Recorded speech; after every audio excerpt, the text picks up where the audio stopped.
Hey everyone, welcome back to the channel. Thanks for tuning in for another episode. I am starting to go through a bunch of my boxes to get them all ready for next year.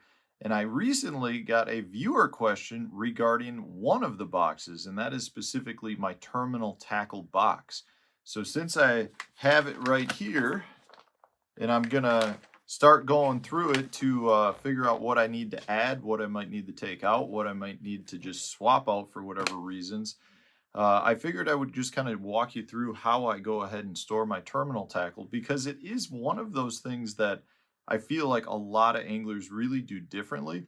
I'm not saying my process is necessarily the right way to do it, but it works for me. I am able to keep everything separate, keep everything in relatively few places, and therefore it makes me more efficient in the boat. Now, having said that, I'd love to know what storage systems you guys are using as well, because I'm always open to looking at new ways to store terminal tackle because it really is kind of a pain in the butt at times. So for me, I've got a couple of different boxes that I like to use. The first is basically just my waterproof Plano box right here. This is a deep one. And the reason I like to use this for a couple of reasons, not only just because it's waterproof, which keeps all the moisture out, but I like the deep box because it allows me to really break everything up into various areas.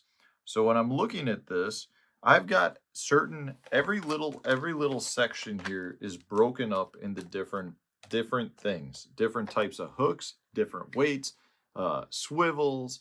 It could be split rings, various. It's basically all the terminal tackle you could need except for leaded or weighted jig heads. This is all just bare necessity stuff. So when I walk through this, I've got a whole area right here. This is all going to be like types of trailer hooks. This is all going to be drop shot type hooks. This is all nail weights. This is all my bigger flipping worm hooks, so EWGs, straight shanks, all of my worm hooks right here. These are all various tungsten weights, and what I do with my tungsten weights is I actually take them out and I just put them in little bags that are labeled on the back. These are 1/8 ounce tungsten weights. The reason I do that is because most of the time tungsten comes in some form of plastic container, and I can't fit nearly as many. So by taking them out, putting them in little bags, I have basically every tungsten weight from probably, I'll say, a 32nd ounce up to about 2 ounce sitting in here. Various quantities. Generally, I like to have about 5 or 6 of each size just to make sure I've got enough. Then I keep spares with me if I need it.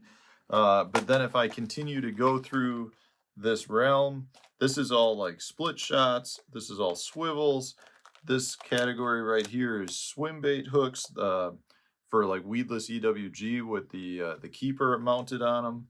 This right here is going to be all just different types of like heavy cover flipping hooks.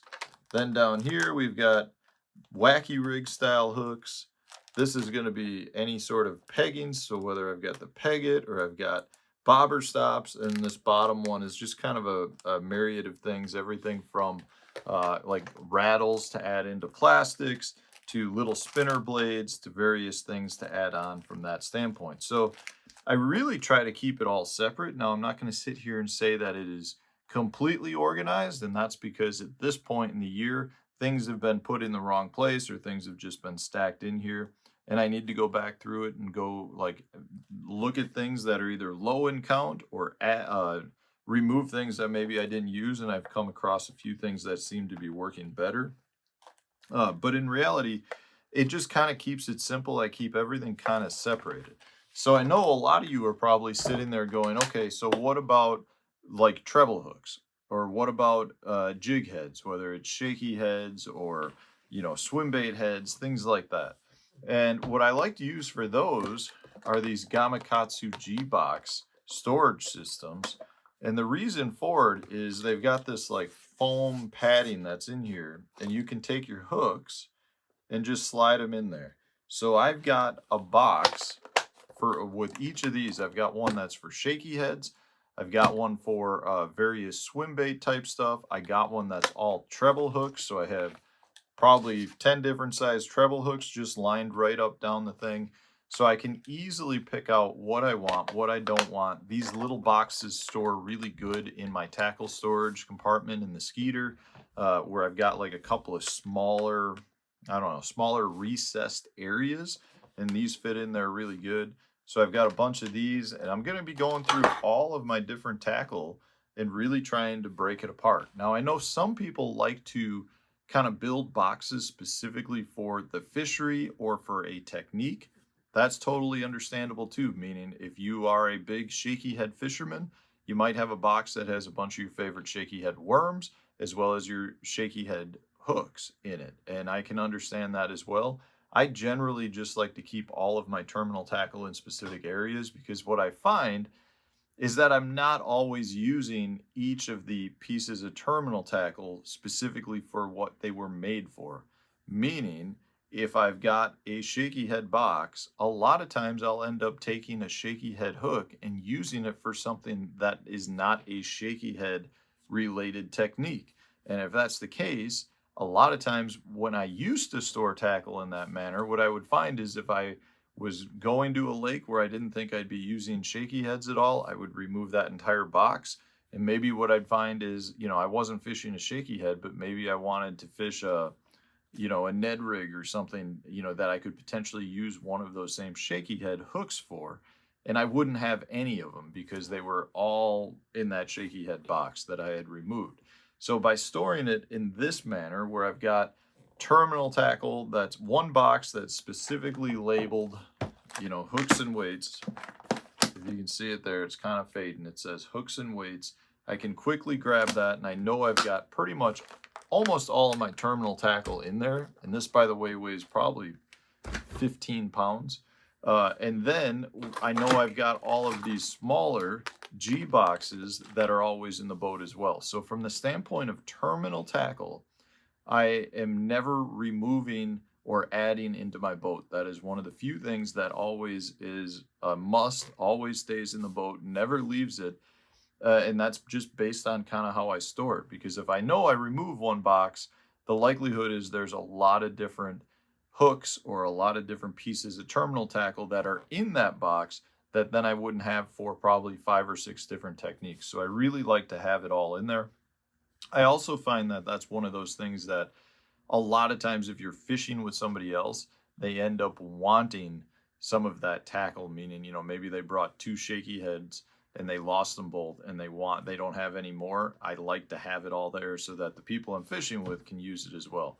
So I don't think I'm doing anything that's groundbreaking, but I do think that it works for me. Let's put it that way. I think it pays to kind of keep everything separated into specific little categories, because the last thing you want to be doing is reaching into your tackle bag and pulling out 15 packs of hooks that are for 15 different types of techniques. I don't feel like that's making you very efficient because you got to sit there and go through everything to try to find what you want.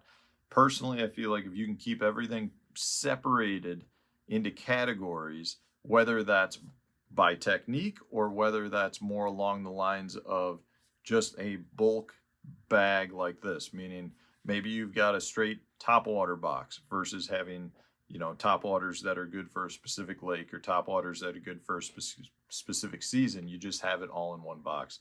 But anyways, I'd love to hear from you guys. How do you guys store your terminal tackle? If there's something that I can do to become more efficient, I'm definitely open to it. So I'd love to hear what you have to do. But I did get viewer questions regarding my terminal tackle storage.